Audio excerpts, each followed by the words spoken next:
kababayan ang pambansang awit ng Pilipinas.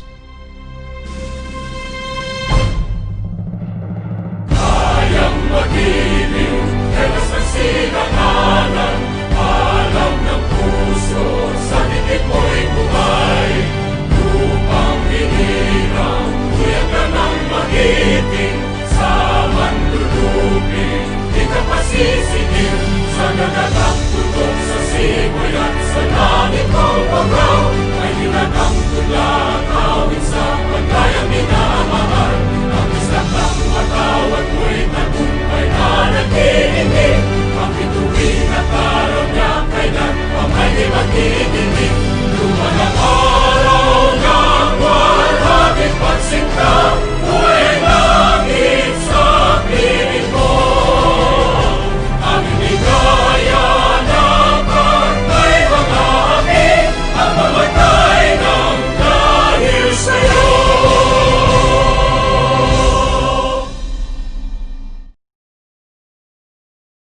Holy Father's guidance, Mr. Regner Ducot Jr. will lead us in prayer.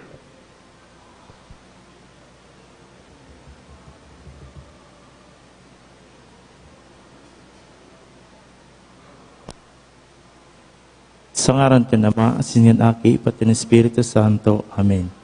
Kagurangnan, nagpapasalamat po kami sa aldaw na ini na kami nagkatiripon bilang sa imong banwaan.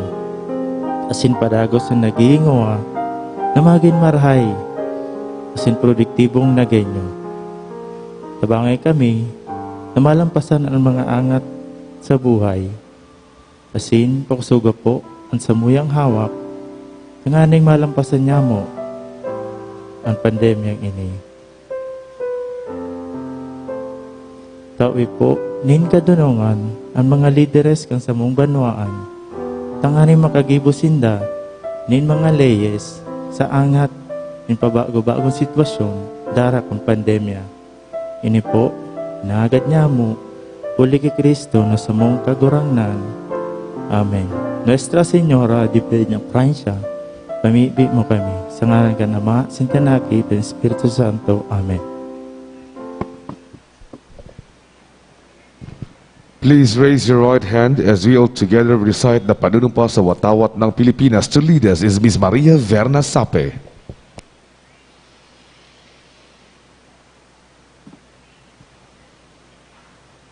Pakitaas po kantoong kamay. Ako ay Pilipino. Buong katapatan nanunumpa sa watawat ng Pilipinas. At sa bansang kanyang sinasagisag, ng may dangal, katarungan at kalayaan, na ipinakikilos ng sambayan ng makadiyos, makakalikasan, makatao, at nakabansa.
Please raise your right hand as we all together. The pagsumpa ka servidor kan Banwaan to lead us is Mr. Francis Abasola.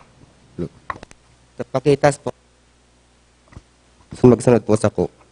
Servidor ako kan Banwaan, katungdan kong magserbi, mindusay asin husay, asin magtabang sa kakusugan, asin kauswagan kan sa kabanwaan. Pagmamaigutan kong madugangan, ang sa asin kaaraman. Magiging katang ako, kan areglo asin katrangkiluan sa gobyerno. Masunod asin matabang ako, sa pag-implementar kan kabos na leyes asin reglamentos na daing pinapaurog. Kukonsideraron ko ang mga intereses kan kadaklan bago ang sadiri kong kapakanan. Itutulod ko ang mga programang mapakarhay sa pagbuhay kan mga namamanwaan. Aktibo akong makikikabtang sa mga darakong katuyuhan sa sosyedad. Dai ako makikikabtang asin ibubuyagyag ko ang anuman na korupsyon na sa kong may isiyan. Gigibuhon kong may pakinabang ang lambang momento sa gabos na panahon. Pagmamaigutan kong masimbagan ang gabos ay ang anuman na angat sa servidor kan Banwaan. Ang gabos na ini kaglalang asin sa satong Banwaan. Bendisyonon lugod ako kan kagurangnan.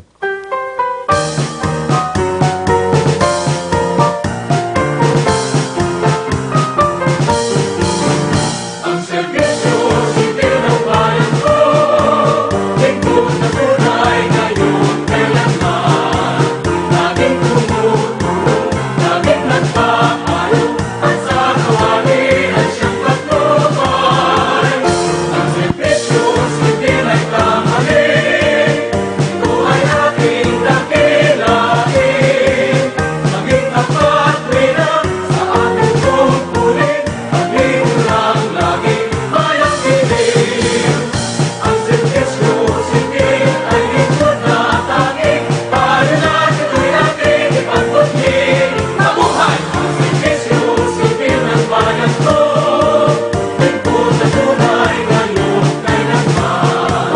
Laging tumutulong, laging nagpapayo, at sa gawain ay siyang patnubay. Ang serbisyo sibil ay tamahin, ito ay ating dakilain. Maging tapat rina sa ating tungkulin, paglingkuran lagi mayang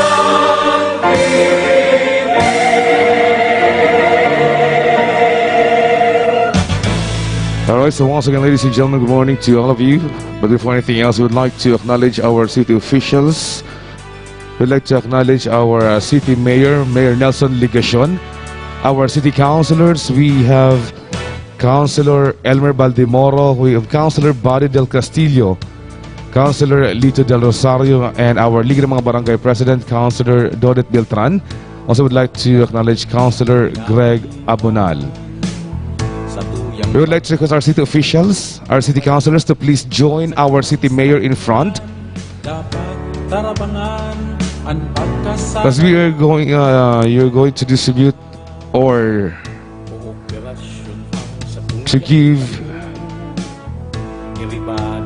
the following students from the City College of Naga who are the recipients of the tertiary education subsidy grantees under Listahan 2.0 category for academic year 2019 to 2020 from Unifast.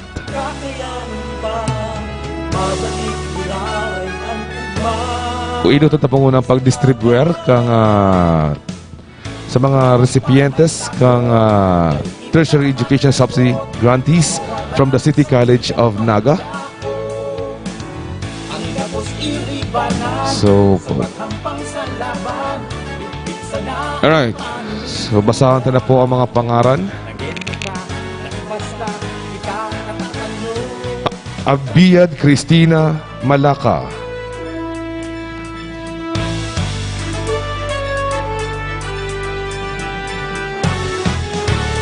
Abordo Nicole May Angelique.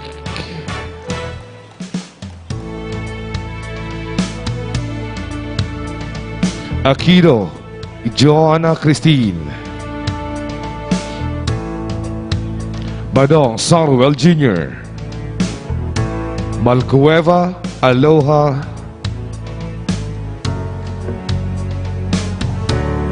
Veronica Baluloy, is baby Grace Barcala, Rose Ann Bautista, Jean Caballero, Eliza Grace Calamba, Mary Jane Calamba, Ayla May Calayo, Jeffrel Calieja, Elaine Cañaveral, Lainey Rose Capistrano,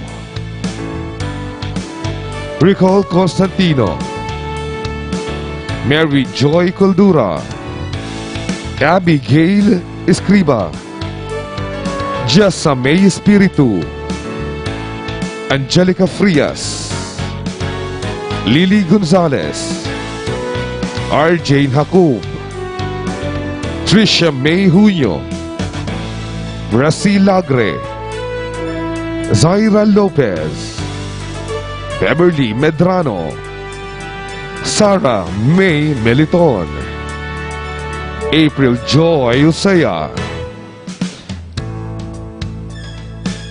Angelica Maris Pitate, Janeline Reyes, Ferro Bosa, Jessica Rodriguez,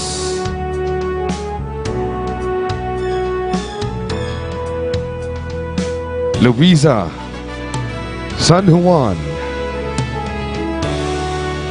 and Marisa Ventusilia. Once again, congratulations to the following students from the City College of Naga who are the recipients of the Tertiary Education Subsidy benefits from Unifast. Each of them received 20,000 pesos in cash.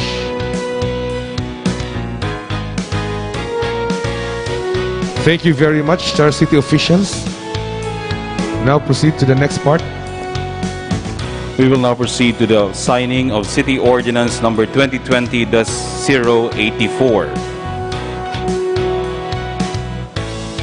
City Ordinance reverting the amount of 14,100,000 pesos from the appropriation for the Naga River Rehabilitation and Development Project under the Local Development Fund and 32,400,000 pesos from the Naga River Rehabilitation and Development Trust Fund, both to an appropriated balance and appropriating therefrom the amount of 14,100,000 pesos to the Local Development Fund for the procurement of a modular RT-PCR laboratory, its supplies, and the hiring of its personnel, and the amount of 32,300,000 pesos for other COVID-19 related expenditures of the City of Naga and for the augmentation of the Disaster Quick Reaction Fund and of the appropriations for personnel,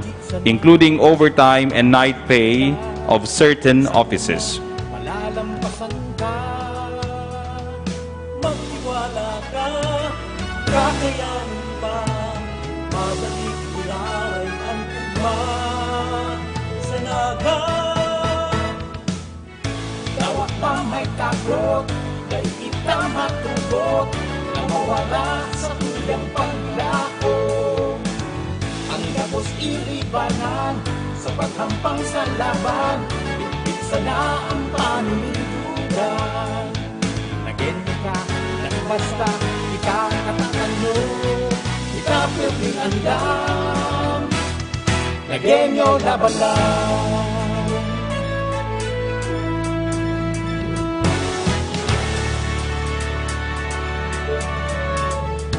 Sa namamatayan tang krisis kunyan, makakaasa po kamo, mayong mawawala, mayong papabayaan, yaon kami, igwa kamong malalauman, igwa kamong masasaligan, igwa sa inyong maataman, nagyanyo kita, perming andam.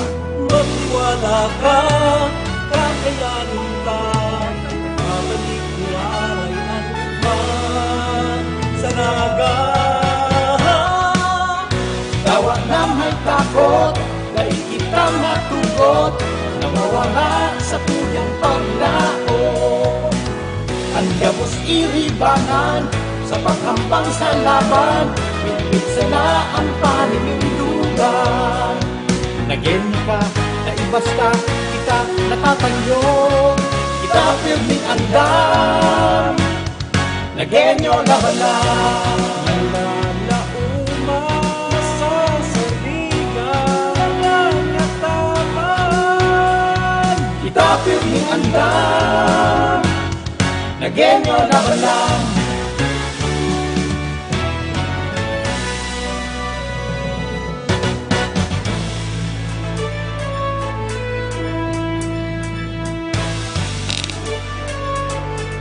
In a couple of months, we are expecting a new RT-PCR laboratory operated by the city government of Naga.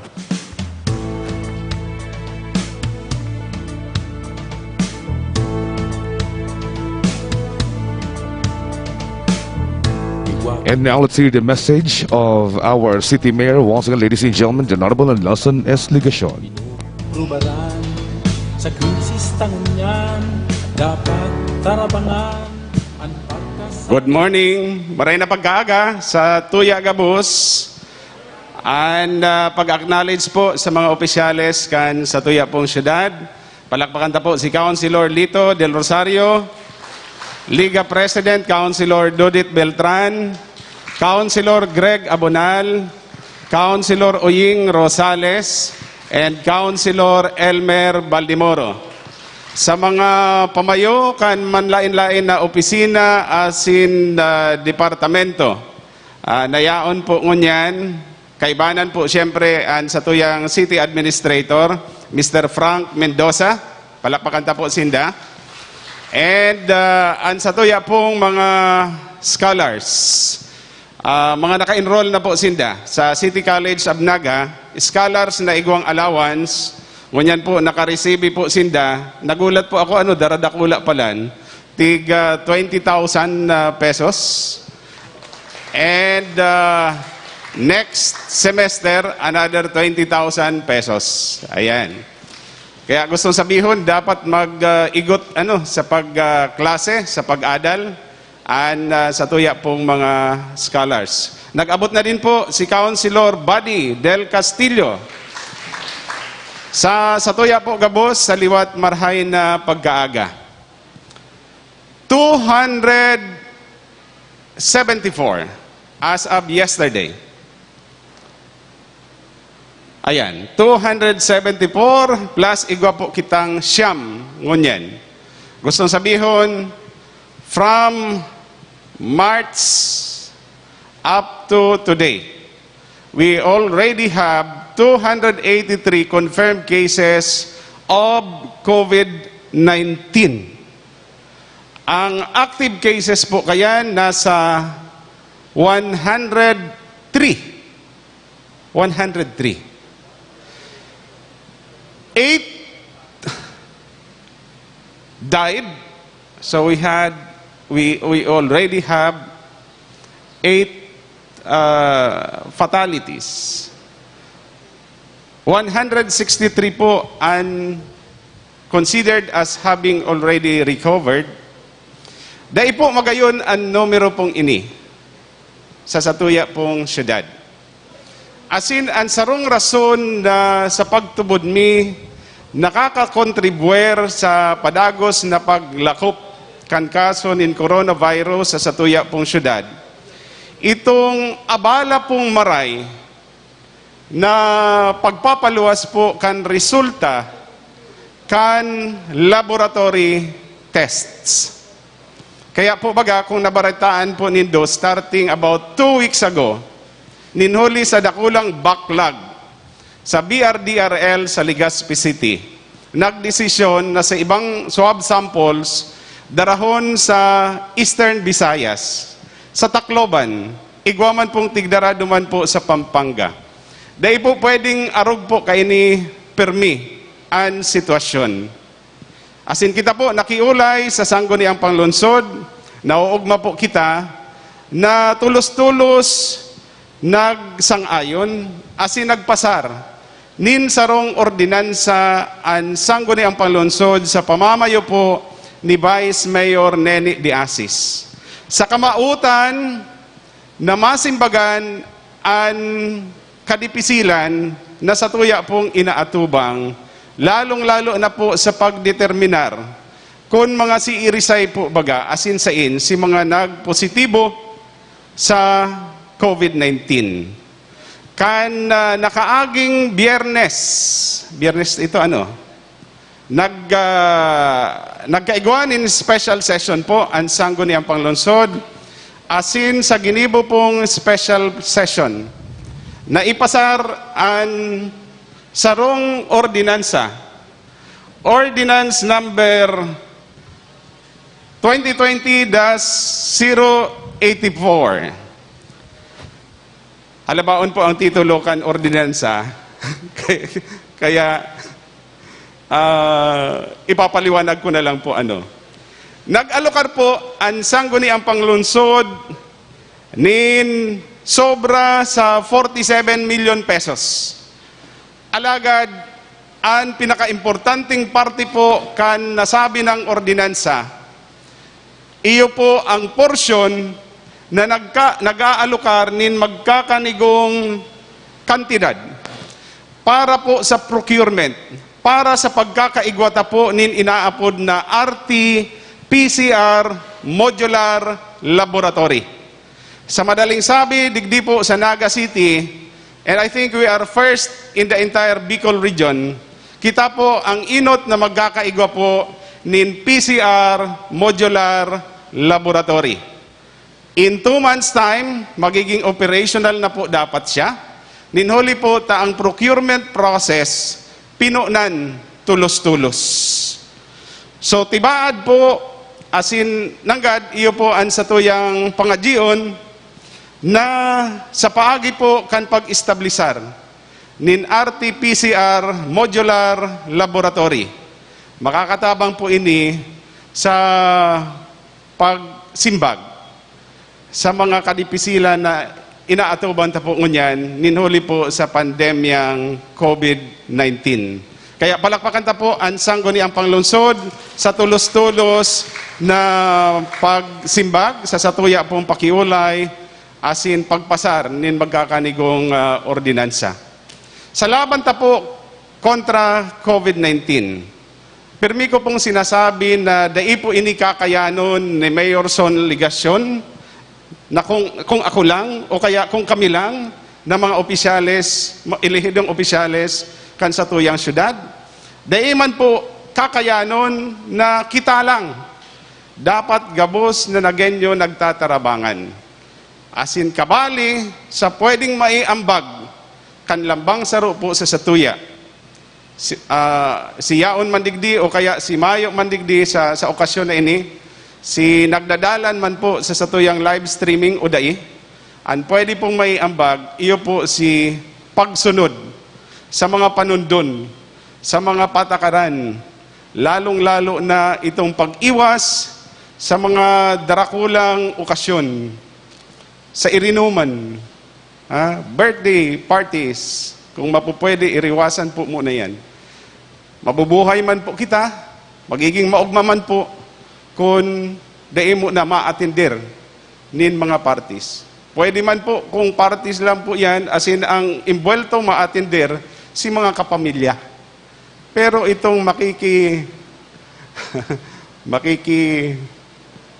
ugma, si mga makikiugma, iwasan na po muna. Mas ugma po kita. Ang sabi po nga kaya ni Arsobispo, kan igwang naghapot, manunungod sa cancellation kan mga religious and civic activities in connection with our Peña Francia Fiesta. Dahil nga gustong sabihon, mayong selebrasyon, dahil na pwedeng mag-ugma. Mas magiging maugba kita kung kita ligtas sa COVID-19. Dapat po magtagum an siring ng mga tataramon po kan sa tuyang Arsobispo. Asin sana maintindihan po kan gabos. Salamat po, maray na pagkaaga. Thank you very much, Mayor Nelson Ligacion. And once again, to the City Agriculture's Office, thank you very much. Magkakaiba po kitang press conference pagkatapos po kayo ni. So, again, sa hindi po gabos maray na agad. We thank all the department heads. We thank the Unifast beneficiaries. We'll have the press conference in a short while.